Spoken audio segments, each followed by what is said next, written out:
It seems like every week there's a new world event that shakes the economy, and for many retirees it's tough to know where they stand with it all, not just today, but 1, 2, and even 5 years from now. One aspect of retirement that we can get clarity on is Social Security cost of living adjustments, and in today's video we're going to walk through the latest expert predictions to understand whether it's better or worse than we think. Through my many years of helping retirees build comfortable retirement plans, one thing my company and I always look out for is that regardless of the cost of living adjustments, your retirement plan is sound. For a lot of people though, that Social Security cost of living adjustment can be a huge reason for retirement success. And in this video, we're going to clarify whether you should be worried and some tips that you can use to mitigate the impact of lower than expected cost of living adjustments. So with that being said, let's get into the video. The 2025 COLA adjustment is estimated to be 2.6 to 2.7%.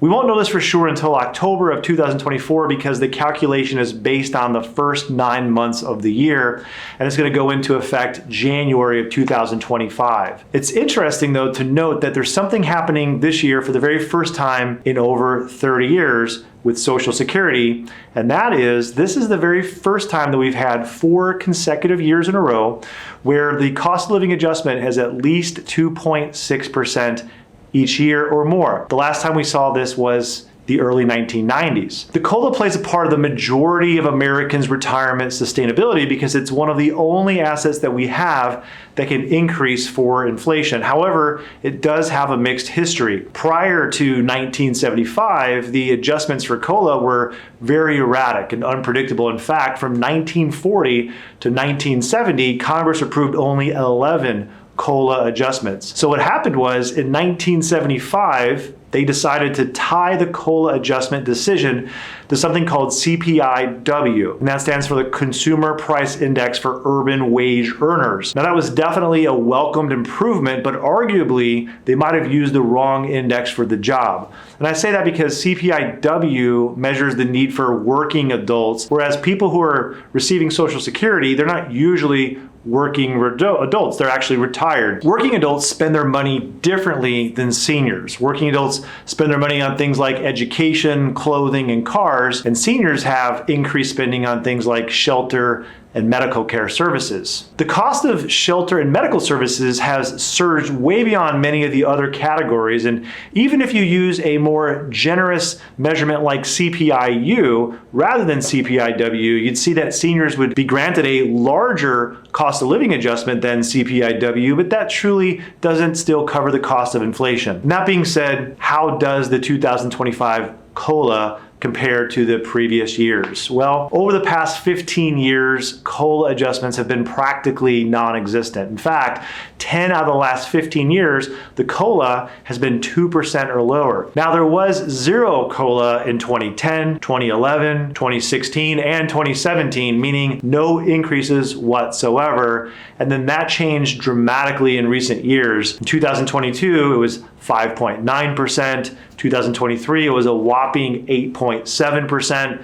And in 2024, 3.2%. And each of these adjustments reflects a significant boost in benefits. So what does a 2.6% increase mean for the average person? Well, it means the average person will get about $50 more per month in their Social Security check, and that's only if your Medicare Part B and D premiums don't go up, and we don't know that yet. What this means is if you're married, that's $50 times 2, so approximately an extra $1,200 a year. And I'll tell you what we hear most people say, and if you're not saying it, you're definitely thinking it, that's not enough. And even the larger increases the past couple of years aren't close to enough. Listen, we've had people retired for a number of years and they would barely ever raise their income because they didn't notice inflation. And we'd tell them it was okay to increase their spending, but they wouldn't do it. They didn't feel like they needed to. Just about everybody's playing catch up and they're taking those inflation increases that their plan affords them because they're feeling the effects of the higher cost of living. So back in 2022, when Social Security increased their COLA by a whopping living 8.7%,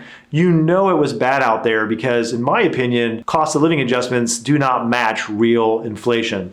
Now, that being said, we welcome any stable income that increases into our retirement plans. And in my opinion, Social Security cost of living isn't as good as we hoped for, but it's better than we think. Let me give you an example that's sort of bittersweet because there's a problem that COLA helps us with, even if it doesn't help us enough. Let's imagine a totally fake example that illustrates what happens when Social Security COLA is lower than actual inflation. Let's pretend that Jim's spending need is $50,000 a year, and that $50,000 meets all his needs. And he's so happy that by some miracle, his Social Security payment is also $50,000 a year. I told you this is a totally fake story, but this is going to help illustrate the point. So he feels like he can fully enjoy his next chapter after work and totally be stress-free because 100% of his needs are going to be met as time goes on throughout retirement, and Social Security is going to give that COLA adjustment every year to help him to keep up with inflation and make that adjustment. So let's say that the long-term increase for COLA adjustment is plus 2% every year, and this is my conservative estimate. And because the COLA does not fully match the real inflation, we're going to say that his $50,000 per year need is going to also be a realistic 3.2% each year, so plus 3.2%. So let me repeat.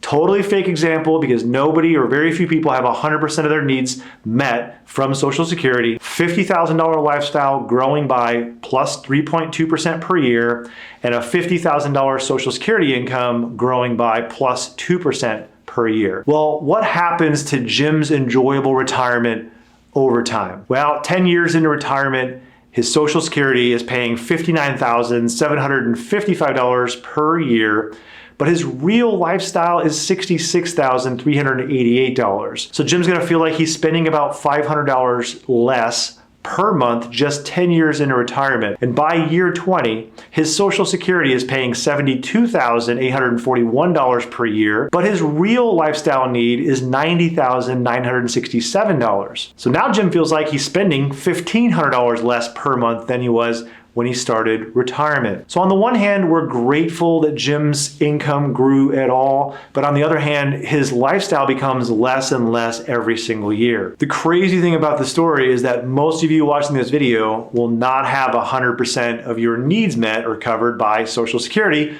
like Jim did. So imagine if your retirement lifestyle is only 50% supported by Social Security, meaning Social Security covers half of your needs in retirement. What are you doing to keep up with inflation for the other half of your retirement needs? So we can learn at least two things from this story. Number one, we need to be thinking about the big picture of 20 to 30 years. And number two, we're gonna feel like we're spending less and less if we don't have an effective inflation plan. Now, this example was super fake, and I don't have time to break down every single type of profile of person at risk of lower COLA adjustments.